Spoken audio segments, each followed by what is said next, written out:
মাটির নিচে তোমার আরেকটা ঘর আছে, সেই ঘরের নাম তো কবর। আমার বান্দা, আল্লাহ যেন বলছে, আমার বান্দা মাটির নিচের ওই ঘর, সে ঘর সাজাইবা না, সেটাও তো তোমারই ঘর। আমি বলতে চাচ্ছি আপনাকে এই কথা, মাটির নিচের ওই ঘর সেটা আপনারই ঘর, সেটা আমারই ঘর। বাপ, সে ঘর সাজাবেন না।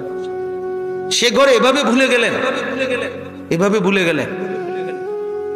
তো এই জন্য বলি, এটা যেন এমন মাটির উপরের এই ঘর যদি খাট পালং আর সোফা দিয়ে সাজে, আল্লাহর কসম মাটির নিচের আপনারই ওই ঘর সাজতে হলে জিকির আর তাসবিহ তেলাওয়াত লাগবে।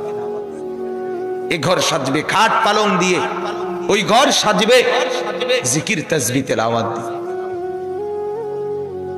আল্লাহ তাআলার গোলামি দিয়ে।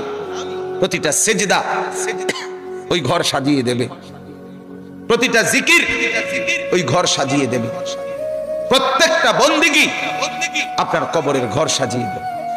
কবর প্রতিদিন ডাক দিয়ে বলে, আনা বাইতুদ দুধ। প্রত্যেকের কবর প্রত্যেককে ডেকে বলে, ও আল্লাহর বান্দা, জানো